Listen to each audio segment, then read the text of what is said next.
یہ خدیجہ رضی اللہ تعالی عنہ قد اتتک معها اناء فیہ ادام او طعام او شراب. خدیجہ رضی اللہ تعالی عنہ تشریف لا رہی ہیں جس کے ہاتھ میں برتن ہے, اس میں کھانا بھی ہے, سالن بھی ہے اور پانی بھی ہے پینے کے لیے. جب وہ آ جائے, آپ کہہ سکتے ہیں کہ ٹفن ٹائپ کوئی چیز ہوگی جو آپ نے اٹھائی اور غار حرا کا رخ کر لیا. فَإِذَا هِيَ أَتَتْكَ, جب وہ آ جائے, توجہ کے لائق ہیں یہ لفظ, فَإِذَا هِيَ أَتَتْكَ فَقْرَ عَلَيْهَا السَّلَامَ مِن رَبِّهَا.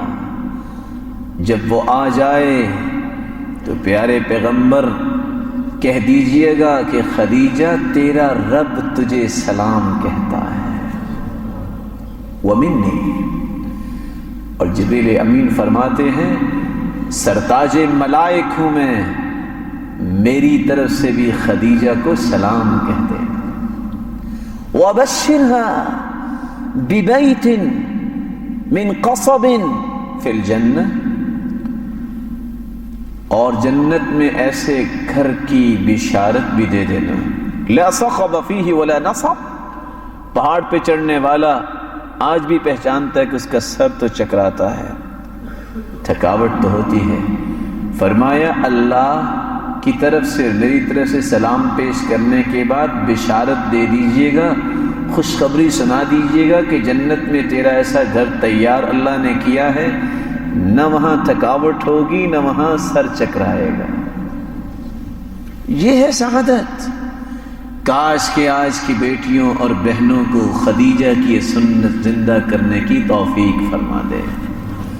اور دوسری بات میں جو کہنا چاہتا ہوں, محبت کیوں نہیں ہے؟ جس ہاتھ سے کھانا پک کے جائے گا اس کی محبت پیدا ہوگی دل میں. کھانا تو پکتا ہے ہوٹل والے کے ہاتھ سے, جس نے شاید کبھی نماز بھی نہ پڑھی. میری بات کو فالو کیجئے گا, اور میں بڑی گہرائی اور گہرائی میں جا کے گفتگو کر رہا ہوں. یہ سبب ہے محبت کو ختم کرنے کا.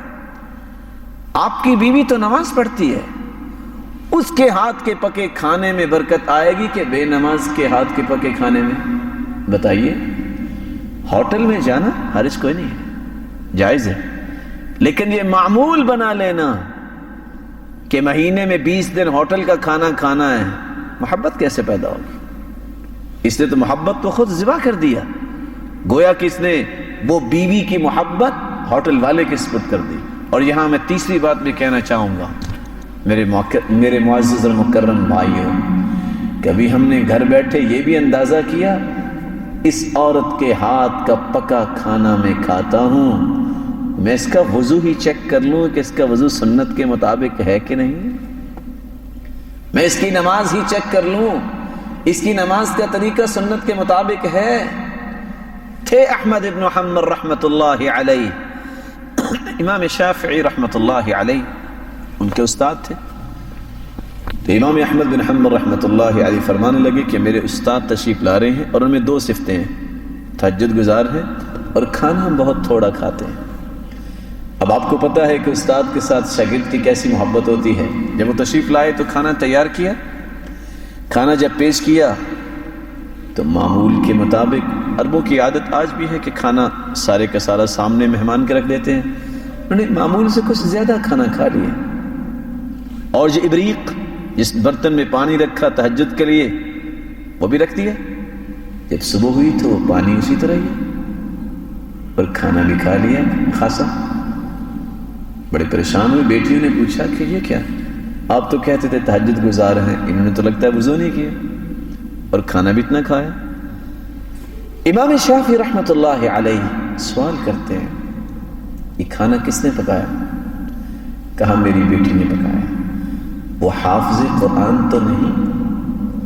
کہا اس کی عادت یہ ہے جب کھانا پکتا ہے تو قرآن مجید کی منزل شروع ہو جاتی ہے, ادھر کھانا پک جاتا ہے, ادھر 5 پارے منزل مکمل ہو جاتی ہے.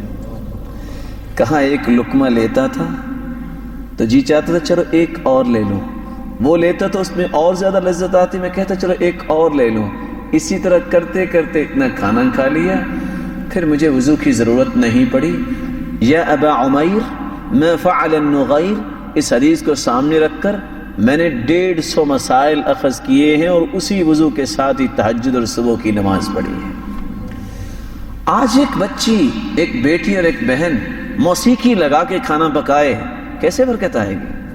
اخبار جہاں اور وقت ضیاء کھول کے، ڈائجسٹ کھول کے اگر وہ چمچ ہلا رہی ہے تو کیا برکت آئے گی؟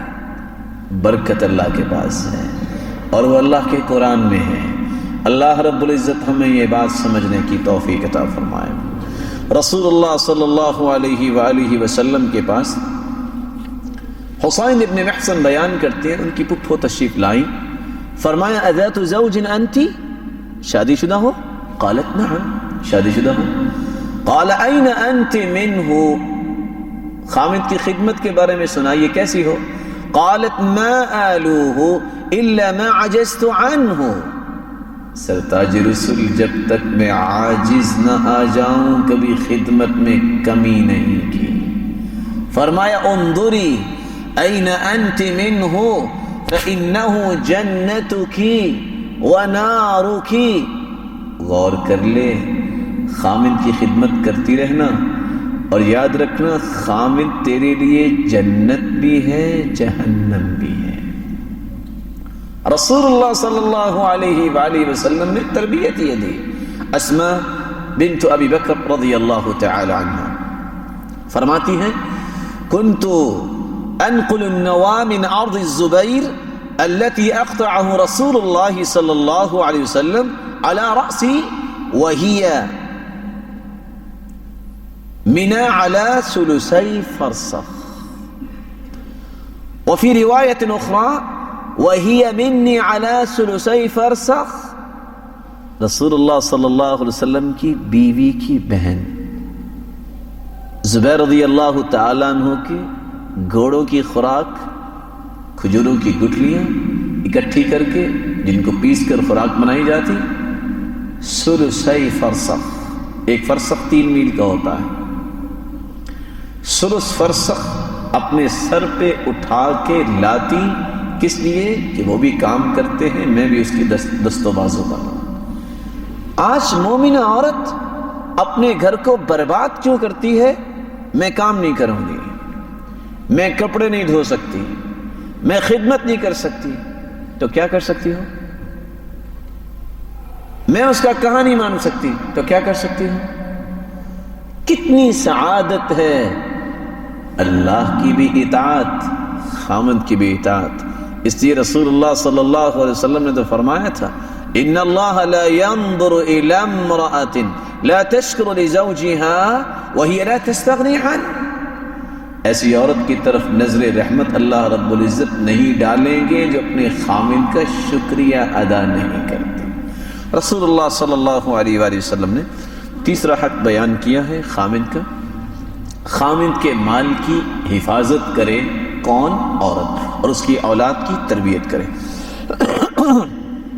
خیر النساء من تسرك اذا ابصرت وتطعمك اذا امرت وتحفظ غیبتك في نفسها ومالك، بہترین عورت وہ ہے جس کی طرف آپ کی نظر اٹھے تو اس کی سلیقہ شعاری، اس کے اچھے ادب و آداب کو دیکھ کے آپ خوش ہو جائیں کہ یہ ہے زندگی گزارنے کا صحیح طریقہ۔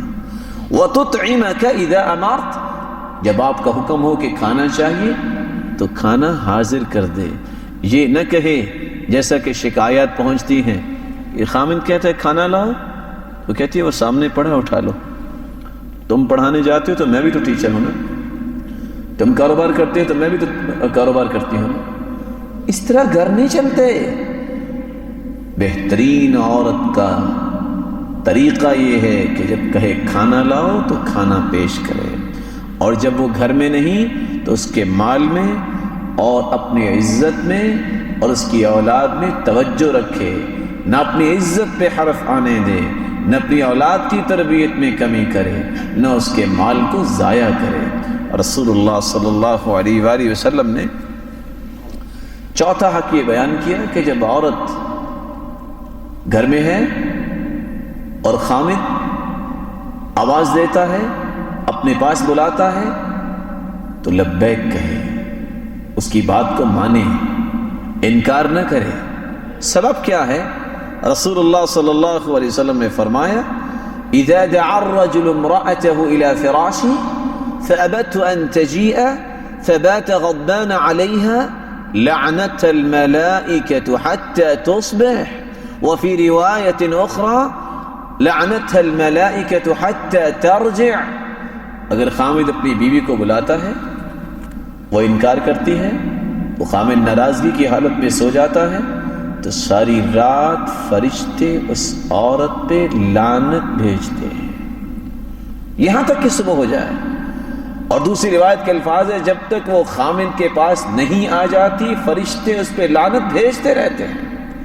اس لیے رسول اللہ صلی اللہ علیہ وسلم نے فرمایا الا اخبرکم بخیر نسائکم فی الجنہ، میں تمہیں جنتی عورتوں کی بات نہ بتاؤں؟ کل ولود ودود اذا غضب زوجها عليها قالت هذه يدي في يدك لا اكتحل بغمض حتى ترضى۔ جنتی عورتوں کی نشانی یہ ہے وہ اپنے خامد کو ٹوٹ کے چاہنے والی ہوتی ہے اور وہ صاحبۃ الاولاد ہوتی ہے، اور اگر خامد ناراض ہو جائے تو کیا کہتی ہیں؟ اپنا ہاتھ پہلے پیش کرتی ہیں کہ میں معذرت خواہ ہوں، اگر مجھ سے کوئی بات ہوگی میں اس وقت تک آرام نہیں کروں گی جب تک آپ راضی نہیں ہوں گے۔ اتنے الفاظ اللہ کو اتنے پسند ہیں، پیارے پیغمبر کی زبان سے کہلوا دیا کہ یہ جنتی عورت ہے۔ پانچواں حق یہ ہے کہ خامد کے مال کو بغیر اجازت خرچ نہ کرے۔ رسول اللہ صلی اللہ علیہ وسلم نے فرمایا لا يجوز لامرأة عطیہ الا باذن زوجها، خامد کی اجازت کے بغیر وہ کسی پہ مال خرچ نہیں کر سکتی، کسی کو تحفہ بھی نہیں دے سکتی۔ رسول اللہ صلی اللہ علیہ وآلہ وسلم نے چھٹا حق بیان کیا، خامد انسان ہے، جیسے بھی وہ گفتگو کرے عورت کو چاہیے کہ وہ بصیرت کا ہاتھ نہ چھوڑے۔ خالد بن یزید، ان کی شادی رملہ بنت الزبیر رضی اللہ تعالی عنہ سے ہو گئی، اور رملہ بنت الزبیر رضی اللہ تعالی عنہ صاحبۃ البصیرہ، اللہ تعالیٰ نے بصیرت سے نوازا تھا۔ خالد بن یزید کی کیفیت غصے والی تھی، جب بھی کوئی بات ہوتی سخت غصے کے الفاظ سنا دیتے، کٹیلے الفاظ اور سخت سست کہہ دیتے۔ ایک دن ایسے ہی ہوا، اور آپ کو پتہ ہے کہ بات تو ان لاز کی ہوتی ہے، اور خامد برستا ہے تو بیوی پہ برستا ہے، یہ فطرت بھی ہے اور کمزوری بھی ہے۔ کوئی بات ہوئی، میں نے غصے کا اظہار کیا اور وہ خاموشی سے بیٹھی رہی۔ ان کو اور غصہ آ گیا، کہتے اس لیے خاموش بیٹھی ہو کہ میں غلط کہہ رہا ہوں، یا اس لیے خاموش بیٹھی ہو کہ میری شکایت کر کے کچھ کروانا چاہتی ہو؟ فابتسمت رملہ بنت الزبیر رضی اللہ تعالی عنہ، مسکرائیں اور کیا کہا؟ لا ھذا ولا ذاک، نہ اس لیے خاموش ہوں کہ آپ غلط کہہ رہے ہیں، اور نہ اس لیے خاموش ہوں کہ میں آپ کی شکایت اپنے بھائیوں کو کروں گی اور آپ کو وہ کچھ کہیں گے۔ وَلَكِنَّ الْمَرْأَةَ لَمْ تُخْلَقْ لِلدُّخُولِ بَيْنَ الرِّجَالِ، آپ جانتے ہیں کہ عورت کو پیدا کیا گیا ہے مردوں کی بات میں شمولیت کے لیے نہیں۔ انما نحن ریاحین للشم والضم، اللہ تعالیٰ نے ہمیں تو پھول بنایا ہے اور پھول سے خوشبو لی جاتی ہے، اور پھول جب ہو تو انسان کو خوشی ملتی ہے۔ فما لنا وللدخول بینکم، اب میں اپنی ذمہ داری ہی ادا کر سکتی ہوں، میرا کیا کام ہے آپ مردوں کی بات میں شمولیت کرنا؟ یہ بصیرت کے الفاظ تھے رملہ بنت الزبیر رضی اللہ تعالی عنہ کے۔ اس کے بعد کبھی بھی خالد ابن یزید نے زندگی بھر غصہ نہیں کیا، بصیرت کا ہاتھ نہ چھوڑے۔ اور حقیقت یہ ہے، سلیمان ابن داود کہا کرتے تھے المرأة العاقلة تبنی بیتہا والسفیہہ تہدم بیتہا، عقل مند عورت ہر وقت سوچتی ہے میرا گھر کیسے قائم رہے، میرا گھر کیسے بچے، اور بے وقوف عورت کی نشانی کیا ہے؟ ہر وقت اپنے گھر کو گرانے کے چکر میں ہوتی ہے۔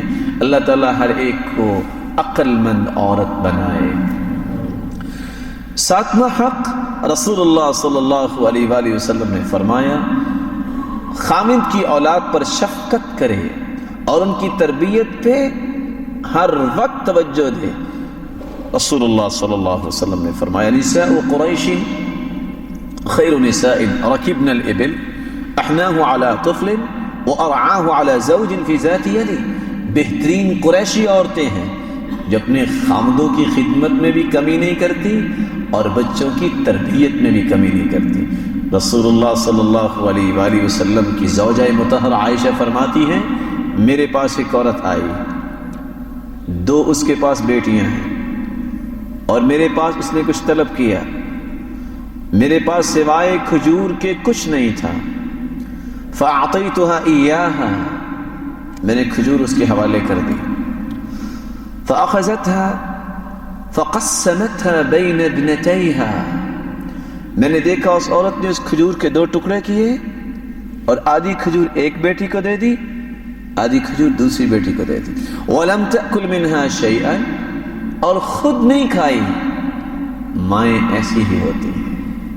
فقامت فخرجت، اٹھی اور چلی گئی، فدخل علی النبی صلی اللہ علیہ وسلم، اللہ کے رسول تشریف لائے، میں نے یہ قصہ بیان کیا، فرمایا جس کو اللہ نے بیٹیاں دی ہوں پھر بیٹیوں کی تربیت کرے، فاحسن الیہن، ان کے ساتھ احسان کرے، کن لہ سترا من النار، یہ بیٹیاں قیامت کے دن اس کے لیے جہنم کے سامنے دیوار بن جائیں گی۔ رسول اللہ صلی اللہ علیہ وآلہ وسلم نے فرمایا خامد کے مہمان کی مہمان نوازی کرنا یہ عورت کی ذمہ داری ہے۔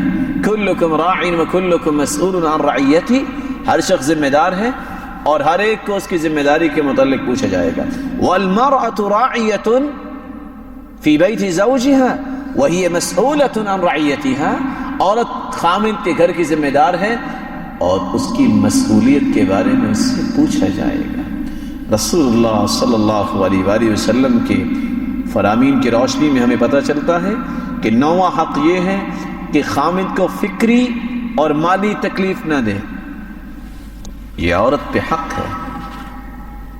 ایک شخص کا پتہ ہے اس کی ماہانہ آمدن یہ ہے، اس کی آمدن سے بڑھ کے تقاضا کرنے والی فکری ٹارچر کرتی ہے۔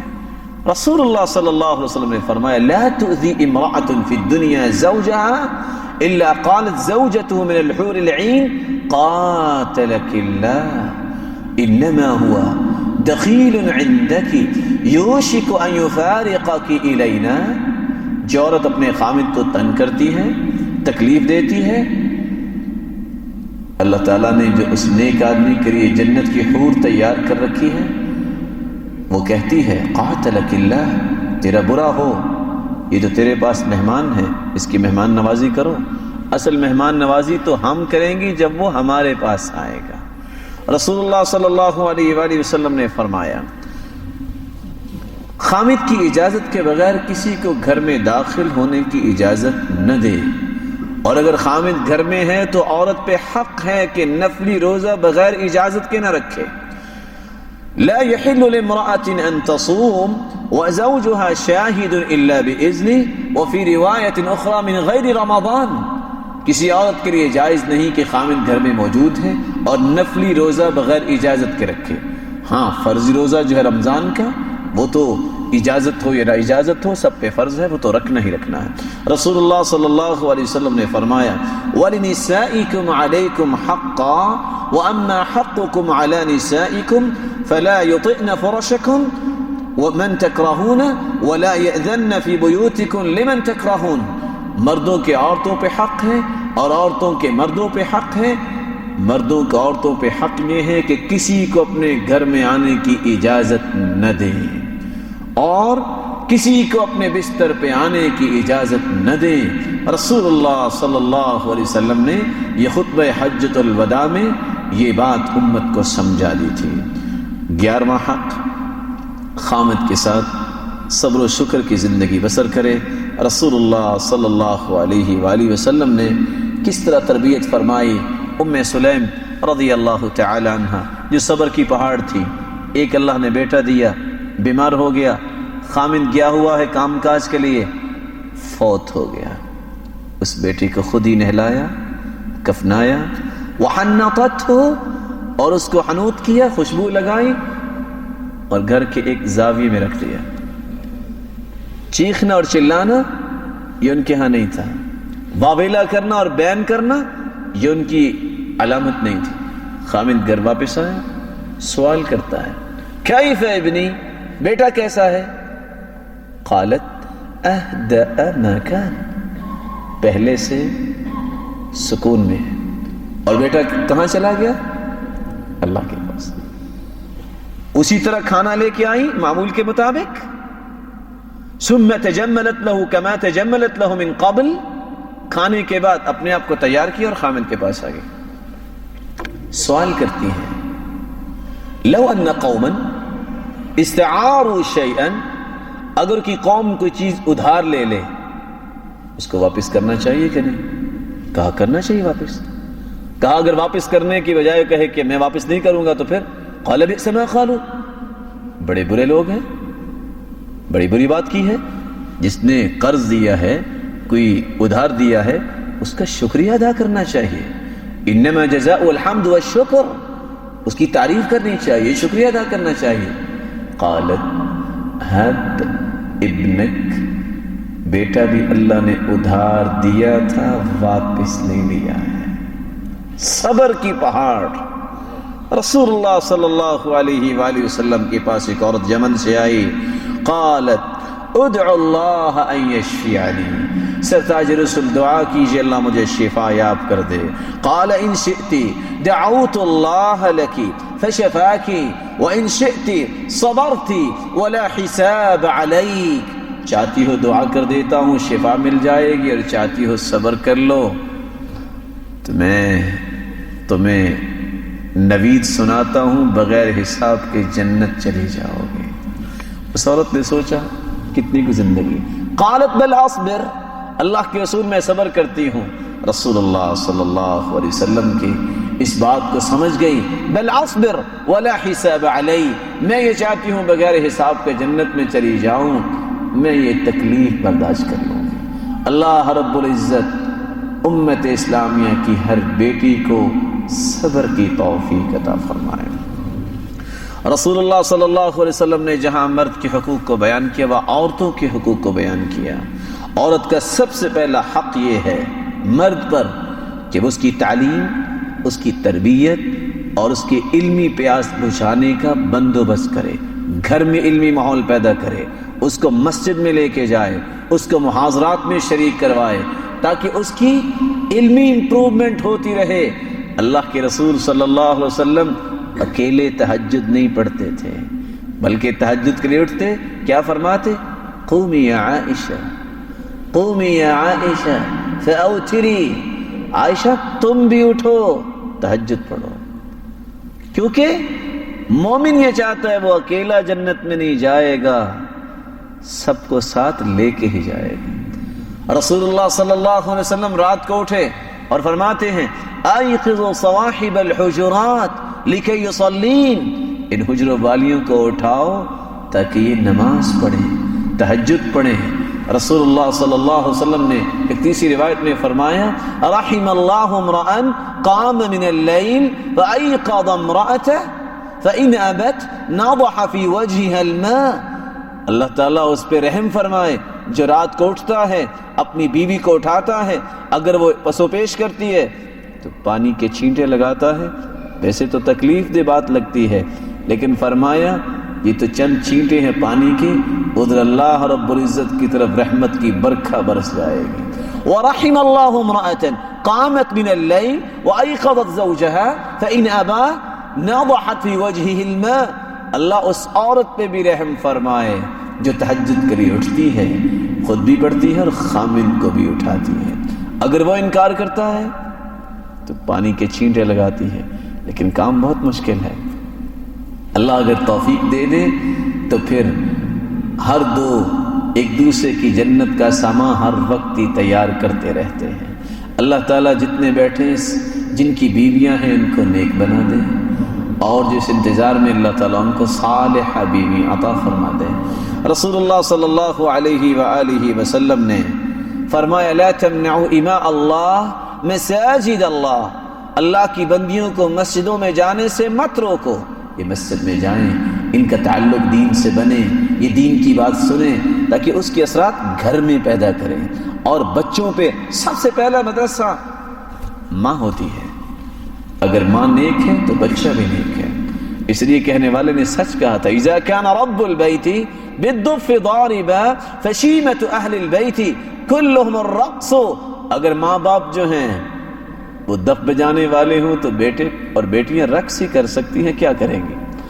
اگر ماں باپ جو ہے نیکی کے کام پہ لگنے والے ہیں تو اللہ رب العزت اولاد کو بھی پھر توفیق دیتا ہے۔ ام سلیم رضی اللہ تعالی عنہا، جب اللہ تعالیٰ نے بیٹا دیا، ابھی بیٹا گفتگو نہیں کرتا، لیکن حالت کیا ہے؟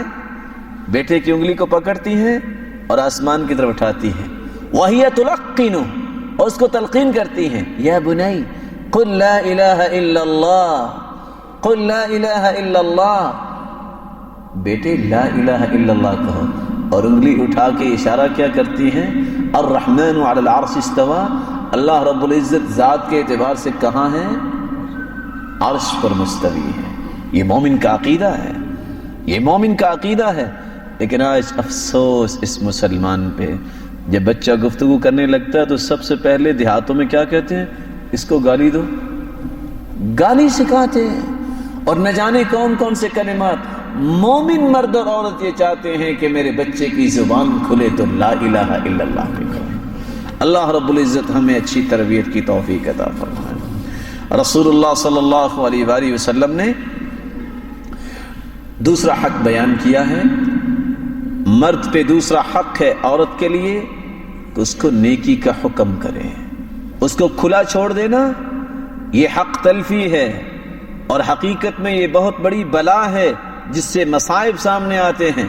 رسول اللہ صلی اللہ علیہ وآلہ وسلم نے فرمایا انفق علی عیالک من طولک ولا ترفع عنہم عصاک ادبا واخفهم فی اللہ، ہر وقت خامد کو چاہیے کہ وہ عورت کو اللہ سے ہی ڈرائے۔ یہ جو طریقہ اس وقت دنیا میں آ چکا ہے کہ جب بھی کسی نے ڈرانا ہوتا ہے تو طلاق سے ڈراتا ہے، یہ تو بزدلوں کا طریقہ ہے۔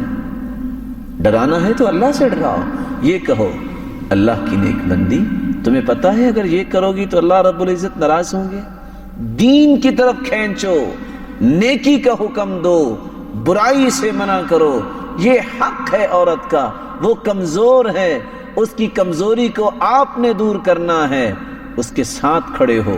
اگر نماز میں سست ہے، نیکی میں سست ہے تو اس کو تیز کرنا، احادیث سنا کر، واقعات سنا کر، بندوبست کر کے۔ اور میں یہ سمجھتا ہوں کہ سلف نے جو روایت چھوڑی ہے، گھر میں ایک مکتبہ ہونا چاہیے، ہفتے کے بعد ایک دن ہونا چاہیے جس میں گھر کے اندر بیٹھ کے دین کی گفتگو ہو۔ وہ عبداللہ ابن رواحہ کیا کرتے تھے؟ بیوی کے پاس بیٹھ جاتے اور رونا شروع کر دیتے، جنت کی بات ہو رہی ہے، جہنم کی بات ہو رہی ہے، وہ بھی رونا شروع کر دیتی۔ آپ کیوں رو رہی ہیں؟ وہ پوچھتی آپ کیوں رو رہے ہیں؟ کہتے میں تو جنت اور جہنم کی بات کر کے رو رہا ہوں۔ کہا تو مجھے بھی اس لیے رونا آ رہا ہے۔ ماحول اس طرح بنتا ہے، ماحول بنتا ہی اس طرح ہے۔ ایک انسان جو ہے وہ دنیا میں اتنا دھت ہے، مہینہ مہینہ اس کو بیٹھنا نصیب ہی نہیں ہوتا، محبت کیسے پیدا ہوگی؟ اور حالت یہ ہونی چاہیے جو عائشہ رضی اللہ تعالی عنہ کی حالت تھی، جب اللہ کے رسول صلی اللہ علیہ وسلم حفصہ رضی اللہ تعالی عنہ کے پاس چلے گئے، اور وہ دن عائشہ رضی اللہ تعالی عنہ کا تھا، چونکہ وہ اونٹ جو عائشہ رضی اللہ تعالی عنہ کا تھا وہ حفصہ رضی اللہ تعالی عنہ کے پاس چلا گیا، وہ اس پہ سوار ہوئے، آپ نے سمجھا کہ عائشہ رضی اللہ تعالی عنہ ہے، تو جب گئے تو عائشہ رضی اللہ تعالی عنہ کیا فرماتی ہیں؟ اللہم سلط علی اقربا تلدغنی، اللہ میں کیا کروں، اللہ کے رسول مجھ سے دور چلے گئے ہیں، مجھ پہ بچھو بھیج جو مجھے کاٹ جائے، میں ان سے دوری پسند نہیں کرتی۔ ایسی عورت جو ہے یہ قیامت کے دن جنت کی شہزادی ہوگی، جس کے ذہن میں یہ ہو نہ میں جنت میں جدا ہونا چاہتی ہوں نہ دنیا میں جدا ہونا چاہتی ہوں۔ تیسرا حق یہ ہے کہ مرد کو چاہیے کہ بیوی کی جائز ضروریات پہ خرچ کرنے کو عبادت سمجھے۔ میرے الفاظ پہ غور کیجئے گا، قرآن مجید میں اللہ فرماتے ہیں لينفق ذو سعة من سعته ومن قدر عليه رزقه فلينفق مما آتاه الله لا يكلف الله نفسا إلا ما آتاها سيجعل الله بعد عسر يسرا. جتنی اللہ نے طاقت دی ہے اس طاقت کے مطابق نہ فضول خرچی کرے اور نہ ہی بخل کرے. اللہ رب العزت کے دیے ہوئے مال کو جائز ضرورت میں خرچ کرتے وقت خوش ہو. سبب کیا ہے؟ مقدام ابن معدی کرب رضی اللہ تعالیٰ عنہ روایت کرتے ہیں رسول اللہ صلی اللہ علیہ وسلم نے فرمایا ما اطعمت زوجتك فهو لك صدقہ وما اطعمت ولدك فهو لك صدقہ وما اطعمت خادمك فهو لك صدقہ وما اطعمت نفسك فهو لك صدقہ. آپ اپنی بیوی پہ خرچ کرتے ہو, آپ اپنی اولاد کی پرورش پہ خرچ کرتے ہو, آپ اپنے خادم اور متحتی میں کام کرنے والے پہ خرچ کرتے ہو یا اپنے اوپر خرچ کرتے ہو, شرط یہ ہے, نیت یہ ہو اے اللہ بیوی پہ خرچ کرنا تو واجب ہے لیکن میں اس لیے خرچ کرتا ہوں تو راضی ہو جا. بچوں کی پرورش واجب ہے لیکن میرے مالک تو راضی ہو جانا. متحتی میں کام کرنے والوں کو وقت پہ اجرت دینا فرض ہے لیکن اللہ تو راضی ہو جانا. وَهُوَ يَحْتَسِبُهَا, نیت خالص کر لے. قیامت کا دن ہوگا, بیوی پہ کیا گیا خرچ, بچوں پہ کیا گیا خرچ, ان 4 مدات میں کیا گیا خرچ نام اعمال میں صدقہ بنا کے لکھا ہوا ہوگا. کیا اپنے بیٹے پہ خرچ ہے. اور صحیح مسلم کی روایت کاش کسی مسلمان کو یاد رہے تو کبھی طلاق نہیں ہوگی. ڈائیورس کیوں ہوتی ہے؟ میرا خرچ نہیں پورا ہوتا. فرمایا دینار انفقته في سبيل الله ودینار تصدقت به على مسكين ودینار انفقته في رقبة ودینار انفقته على اهلك. 4 دیناروں کا تذکرہ, اور اتفاق ایسا ہے کہ یہاں کا عملہ بھی دینار ہے. ایک اللہ کی راہ میں خرچ کرو اور ایک مسکین پہ خرچ کرو, ایک کسی کی گردن آزاد کرنے میں خرچ کرو, اور چوتھا دینار بیوی پہ خرچ کرو. اعظم اجرا الذي انفقته على اهلك, قیامت کا دن ہوگا سب سے زیادہ اجر کا باعث وہ دینار ہوگا جو تم نے گھر والوں کی جائز ضرورت کو پورا کرنے کے لیے خرچ کیا. اگر اس طرح کی بات سمجھ میں آ جائے تو ڈائیورس تک بات نہیں پہنچتی. رسول اللہ صلی اللہ علیہ وآلہ وسلم سے سوال کیا گیا ما حق المرأة على الزوج, عورت کا خامد پہ حق کیا ہے؟ فرمایا حق المرأة على الزوج ان يطعمها اذا طعم ويكسوها اذا اكتسى ولا يضرب الوجه ولا يقبح ولا يهجر الا في البيت. عورت کا حق یہ ہے کہ جب خود لباس پہنے تو عورت کو بھی پہنائے. یہ نہیں ہے کہ خود تو آئے دن لباس بدلتا رہے اور عورت کو یہ کہے اچھا وہ فلاں جو لباس تھا وہ بھی پڑا ہوا نا وہی پہن لو خیر ہے. رسول اللہ صلی اللہ علیہ وسلم نے فرمایا جب خود کھانا کھائے تو اس کو بھی کھلائے. خود تو ہوٹلز میں جائے اور طرح طرح کے کھانے کھائے اور بیوی کو کال کر کے کہہ دے چلو تم کھانا کھا کے سو جانا میں پہنچ جاؤں گا. ٹھیک نہیں ہے. جو خود کھائے اس کو بھی کھلائے, جو خود پہنتا اس کو بھی پہنائے. ولا یقبح, اس کی قباحتیں بیان نہ کرے. کیسے؟ یہ تو نسل ہی بہت بری ہے, یہ تو ہے ہی بہت بری. بھاگ کے آئی تھی کیا؟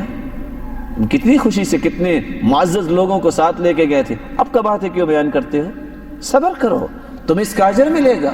ولا یضرب, اس کو مارے نہیں. رسول اللہ صلی اللہ علیہ وسلم نے مارنے سے منع فرمایا ہے. ہاں اگر ضرورت پڑتی ہے تو تم اس کو نصیحت کرو. نصیحت کام نہیں کرتی, گھر میں تھوڑی سی علیحدگی اختیار کر لو, بستر جدا کر لو.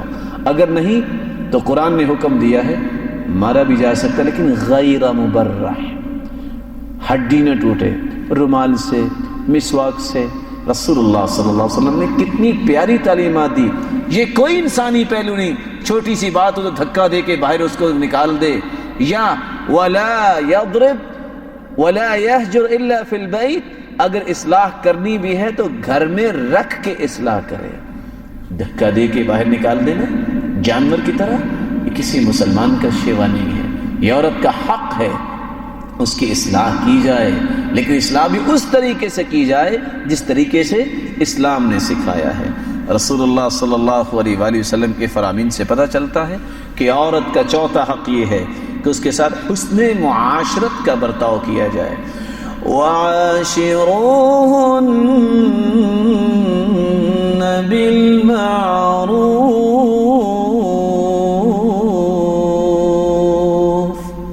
حسن معاشرت کو غالب رکھو۔ اکمل المؤمنین ایمانا احسنہم خلقا، سب سے کامل ایمان اس کا ہے جس کا اخلاق اچھا ہوتا ہے۔ انسانی زندگی میں بات تو ہو جاتی ہے لیکن اخلاق کی رویوں کو نہ چھوڑیے، نرمی سے بات۔ اور اگر کوئی دیکھتے ہیں آپ کی بیوی ہائپر ہو رہی ہے، آپ خاموش ہو جائیں، پھر کیا ہوگا؟ عمر رضی اللہ تعالیٰ عنہ کے پاس ایک شخص شکایت لے کے آیا، آ کے دیکھا تو عمر رضی اللہ تعالیٰ عنہ کی بیوی کچھ بات کر رہی تھی، وہ واپس چلا گیا۔ اس کو بلایا، ادھر آؤ، کیسے آئے تھے؟ کہا جس چیز کے لیے آیا تھا وہ تو میں نے دیکھ لیا ہے، اب کیا لینا ہے؟ کہا آپ پریشان ہو گئے میری بیوی کی بات سنتے ہوئے؟ سنو، انہا غسالۃ لثیابی، طباخۃ لطعامی، مرضعۃ لولدی، ویسکن قلبی بہا عن الحرام۔ روزانہ کھانا مجھے پکا کے دیتی ہے، میرے کپڑے دھوتی ہے، میرے بچوں کو دودھ پلاتی ہے، اور اس بیوی کی وجہ سے آج تک میں نے آنکھ کسی اور کی طرف نہیں اٹھائی۔ تو اگر دو چار کلمے یہ بول لے گی تو میرا کیا بگڑا ہے؟ کچھ بھی نہیں ہوا۔ اور یہ کہ حقیقت ہے، مرد عورت کو گھر سے نکال سکتا ہے، عورت نکال سکتی ہے۔ مرد کھانا بند کر سکتا ہے، عورت بند کر سکتی ہے۔ مرد خرچ بند کر سکتا ہے، عورت بند کر سکتی ہے۔ اس کے پاس صرف ایک ہی ہے، اگر اس کو غصہ آئے تو چار کلمات بولتی ہے، چلو بول لے، پھر کیا ہوگا؟ یہ انسان کی عقل مندی کی دلیل ہے۔ دیکھیے رسول اللہ صلی اللہ علیہ وسلم رات لیٹ آئے۔ آج جو اپنے آپ کو بڑے سمجھتے ہیں ذرا اس واقعے پہ بھی غور کریں۔ سرتاج رسول نے دروازہ کھٹکھٹایا، فَيُغْلَقُ دُونَهُ الْبَابُ، اللہ اکبر۔ جواب کیا ملا؟ جہاں سے آئے ہیں وہاں ہی چلے جائیں۔ رسول اللہ صلی اللہ علیہ وآلہ وسلم جو قدوہ ہیں، فرمایا میں فعلت الا حقنا من بولی، جلدی سے دروازہ کھولیے، میں نے ذرا حمام میں جانا ہے۔ دروازہ کھولا اور مسکرائے، فرمایا آپ ناراضی ہو گئی؟ سوچئے اگر آج کل کسی کا دروازہ بند کر دیا جائے تو دروازہ ٹوٹے گا کہ کھلے گا؟ اور دروازہ کھلے گا تو پھر وہ زندہ رہے گی کہ زمین کے اوپر رہے گی کہ زمین کے نیچے؟ سوچئے، آج میرے اور آپ کے لمحہ فکریہ ہے۔ اسی رسول اللہ صلی اللہ علیہ وآلہ وسلم نے فرمایا خیرکم خیرکم لأہلی وَأَنَا خَيْرٌ لِأَهْلِي، تم میں بہترین وہ ہے جو اپنی گھر والی کے معاملے میں بہتر ہے۔ لوگوں کی آنکھوں کا تارا تو ہر شخص بن سکتا ہے، گھر والوں کی آنکھوں کا تارا بننا اصل کامیابی ہے۔ رسول اللہ صلی اللہ علیہ وسلم نے فرمایا میں اپنے گھر والوں کے معاملے میں بہت بہتر ہوں۔ عائشہ رضی اللہ تعالیٰ عنہ سے پوچھا اسود نے، ماذا یصنع النبی صلی اللہ علیہ وسلم فی بیتی، اللہ کے رسول گھر میں کیا کرتے تھے؟ تو عائشہ کیا فرماتی ہے؟ کان فی محنتی اہلی، ہم تو خدمت کرتی ہی کرتی تھی، ایسے لگتا تھا کہ وہ ہماری خدمت کر رہے ہیں، رسول اللہ صلی اللہ علیہ وآلہ وسلم۔ لیکن آج حالت کیا ہے؟ اگر بیوی کہہ دے کہ فلاں کے ابا یہ برتن پکڑا دینا، تو وہ دائیں بائیں دیکھتا ہے کہ کوئی دیکھ تو نہیں رہا، اگر پکڑا دیا تو کہیں گے یہ رن مرید بن گیا ہے۔ یہ تعاون ہے۔ اگر وہ بیمار ہے، یہ ایسی کیفیت میں ہے کہ وہ چار پائی نہیں اٹھا سکتی، بچے کو نہیں اٹھا سکتی، رسول اللہ صلی اللہ علیہ وسلم کیا فرماتے، کیا کیا کرتے؟ یفلی ثوبہ، اپنے کپڑے کو خود درست کر لیتے. وَيَخْصِفُ نَعْلَهُ جوتی ٹوٹی ہوتی اس کو درست کر لیتے. وَيَحْلِبُ شَاةَ اپنی بکری کا دودھ دھو لیا کرتے. وَيَخْدِمُ نَفْسَهُ اپنی خدمت خود کر لیا کرتے. وَيَعْمَلُ مَا يَعْمَلُ الرِّجَالُ فِي بُيُوتِهِمْ ہر وہ کام کرتے جو عام شخص بھی اپنے گھر میں کرتا ہے. کبھی انہوں نے تکبر تو دور کی بات اس بات کو برا سمجھا ہی نہیں تھا. رسول اللہ صلی اللہ علیہ وآلہ وسلم نے اس لیے فرمایا احب العباد الى اللہ انفعهم لعیالی، سب سے محبوب اللہ کے وہ شخص ہے جو اپنے گھر والوں کے لیے نفع مند ثابت ہوتا ہے. رسول اللہ صلی اللہ علیہ وسلم نے 5واں حق بیان کیا عورت کا کہ بیوی کی جائز خواہشات کا احترام کیا جائے.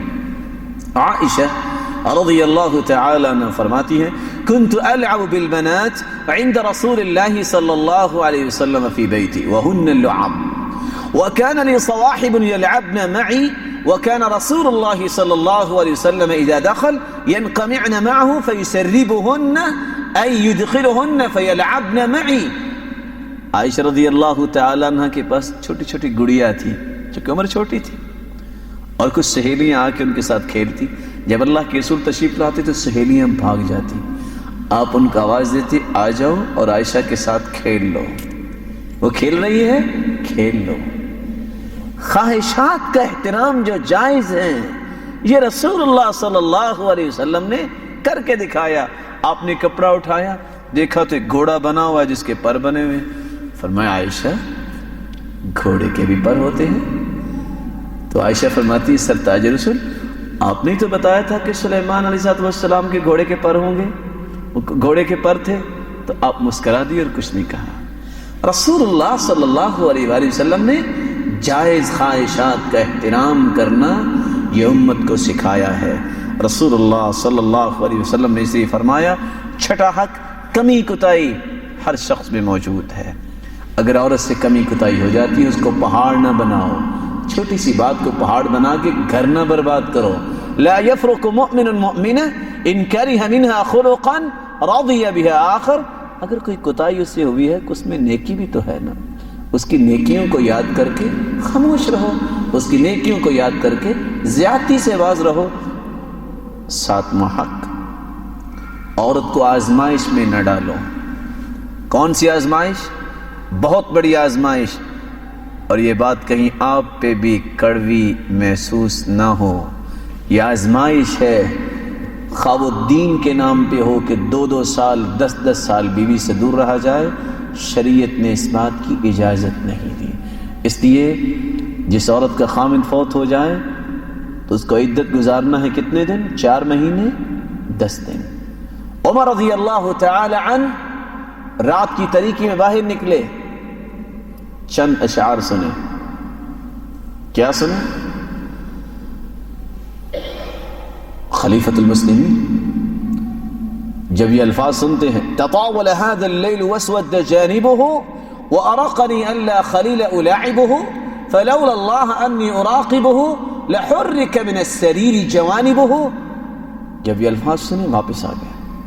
آ کے حفصہ رضی اللہ تعالیٰ عنہ کو بلایا بیٹی کو. اور کوئی باپ بیٹی سے ایسی بات نہیں پوچھتا. فرمایا یا حفصہ الی کم تصبر المرأة، خامد کے بغیر عورت کب تک رہ سکتی ہے؟ فاشارت ب4 اشہر، کہا 4 مہینے. جہاد کے میدان میں اترنے والے سرحدوں پہ کام کرنے والوں کو آرڈر دیا کوئی بھی شخص 4 مہینے سے زائد اپنی بیوی سے دور نہ رہے. اور میری بات کو دل کے نہال خانے میں جگہ دیجیے گا. جب شریعت کے ان مسائل کو انسان سمجھتا نہیں تو پھر نافرمانیوں کے دروازے کھلتے ہیں.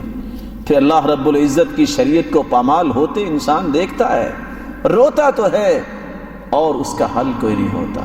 اس لیے رسول اللہ صلی اللہ علیہ وسلم نے جو حقیقت کھولی ہے ان لنفسک علیک حقا، تیرے نفس کا بھی حق ہے تجھ پہ.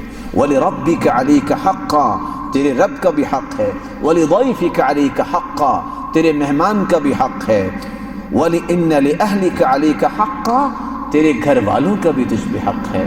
فَأَعْطِ كُلَّ ذِي حَقٍّ حَقًّا، ہر ایک کو اس کا حق ادا کرو. رسول اللہ صلی اللہ علیہ وسلم نے تو یہاں تک فرمایا السفر قطعۃ من العذاب، سفر یہ عذاب کا ایک ٹکڑا ہے. یمنع احدکم طعامہ وشرابہ، کھانے اور پینے سے روک دیتا ہے. فَإِذَا قَضَى أَحَدُكُمْ نَهْمَتَهُ فَلْيُعَجِّلِ الرُّجُوعَ إِلَىٰ أَهْلِهِ. جب انسان اپنا سفر پہ جائے کام کر لے تو اس کو جلدی واپس اپنے گھر جانا چاہیے. اور آپ حیران ہوں گے شیخ صالح بن محمد العثیمین کیا فتویٰ دے رہے ہیں کہ اگر کسی کی فلائٹ ظہر کو ہے اور اس نے گھر جانا ہے، اس کو 10 بجے کی فلائٹ اگر مل جاتی ہے 2 گھنٹے پہلے، فَلْيُعَجِّلِ الرُّجُوعَ إِلَىٰ أَهْلِهِ، اس کو چاہیے کہ وہ فلائٹ لے لے تاکہ حدیث پہ عمل ہو اور اللہ رب العزت کے پیارے پیغمبر کی بات پہ عمل ہو جائے. میں اپنی آخری بات بیان کر کے بات کو ختم کرنا چاہوں گا. بیوی کے حقوق یہ ہیں کہ اس کی عزت کی حفاظت کرے اور اس کے حقوق کو پورا کرنے کے لیے ہر وقت تیار رہے. رسول اللہ صلی اللہ علیہ وسلم نے فرمایا ایما رجل تزوج امرأة على ما قل من المهر او كثر وليس في نفسه ان يؤدي اليها حقها لقي الله يوم القيامة وهو زان. جو شخص شادی کرتا ہے تھوڑا یا زیادہ مہر دے کر لیکن حقوق کو پورا نہیں کرتا، فمات فخدعها، اور دھوکہ دیتے ہوئے مر جاتا ہے، قیامت کا دن ہوگا بدکار لوگوں کی صف میں اس کو کھڑا کیا جائے گا. اور عورت کا حق یہ ہے کہ اس کے راز کو افشا نہ کرے، اس کا افشا نہ کرے. کچھ لوگ اللہ رب العزت ان کو ہدایت عطا فرمائے اس بات میں خیال نہیں کرتے. ان اشر الناس منزلہ یوم القیامہ الرجل یفضی الی امرأة وتفضی الیہ ثم ینشر سرها. سب سے بدترین لوگ وہ ہیں جو اپنے گھر والوں کے پاس جاتے ہیں پھر اپنے جو انٹرنلی راز ہیں وہ لوگوں کے سامنے کھولتے ہیں. آخری گزارش، ان تمام حقوق کے بعد میں گزارش کروں گا مردوں سے بھی، اور اگر میری بات عورتوں تک بھی پہنچے تو میں ان سے بھی ادباً گزارش کروں گا. 3 باتوں کو زندگی کا شعار بنا لیں، کبھی پریشانی نہیں ہوگی. نیک بنو، نیک بنو گے ایک بنو گے. جب تک نیکی پہ قائم رہو گے کبھی جھگڑا نہیں ہوگا. اس لیے سلف صالحین کہا کرتے تھے انی لأعصی وأرى أثره في أهلي ودابتي. میں نافرمانی کرتا ہوں، میں دیکھتا ہوں سواری بھی تبختر کرتی ہے، بدکتی ہے، اور گھر والی بھی میرے ساتھ بدتمیزی کا سلوک کرتی ہے. سبب کیا ہوتا ہے؟ میں نے اللہ کی نافرمانی کی تو اللہ رب العزت کی مخلوق میری نافرمانی پہ کھڑی ہو جاتی ہے. اس لیے نیک بنو گے ایک بنو گے. قاضی شریح رحمہ اللہ تعالی کیا کہا کرتے تھے؟ میری شادی ہوئی، میں بیوی کے پاس پہنچا، میں نے تو بات کرنی تھی، بیوی نے خطبہ پڑھا، کہا تم اجنبی آدمی ہو، آج مجھے بتا دو جو پسند کرتے ہو جو ناپسند کرتے ہو. زندگی میں ایسا ہی ہوگا. 20 سال میرے ساتھ رہی وہ عورت، ایک مرتبہ مجھے غصہ آیا، میں نے سوچا کہ وہ غصہ کرنا بھی میرا ٹھیک نہیں تھا. یہ ہے کامیابی. نیک بنو گے ایک بنو گے. اور دوسری گزارش، زبان پہ کنٹرول کر لو. رسول اللہ صلی اللہ علیہ وسلم نے فرمایا انی رأیتکن اکثر اہل النار. عورتوں سے کہا کہ میں نے تمہیں دیکھا کہ اکثر تم جہنم میں جاؤ گی. ساری عورتیں خاموش ہیں. ام یعقوب رضی اللہ تعالی عنہ بڑی بہادر عورت تھی. فقامت علی احدى رکبتیها، کہنے لگی یا رسول اللہ ما لنا اکثر اہل النار، عورتیں جہنم میں کیوں جائیں گی، مرد کیوں نہیں جائیں گے؟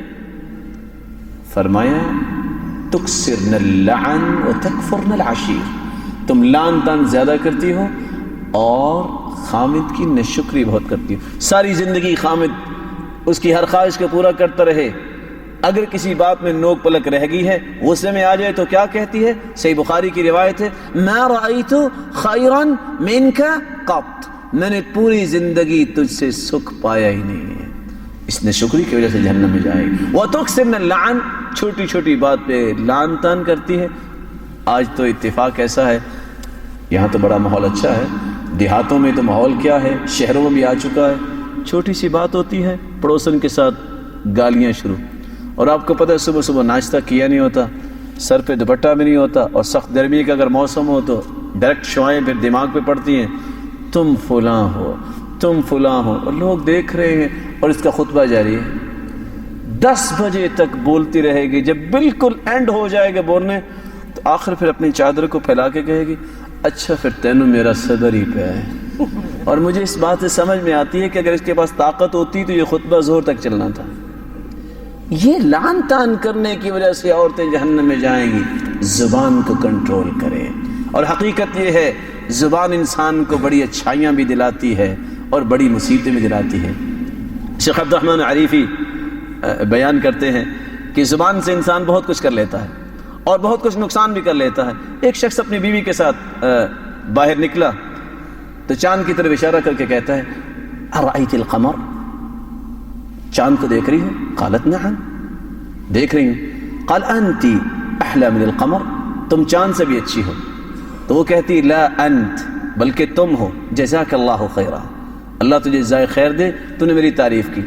اس کے مقابلے میں دوسرے شخص نے جب یہ بات سنی تو وہ اپنی بیوی کو لے کے نکلا تو کہتا ہے ارأیت القمر، چاند کو دیکھا؟ کہتی ہے تظننی عمیاء، تم مجھے اندھا سمجھتے ہو؟ نظر آ رہا ہے مجھے؟ فرق ہے دونوں میں. وہ نیک عورت ہے جس نے جواب دیا اور یہ وہ عورت ہے کہتے مجھے تم اندھا سمجھتے ہو.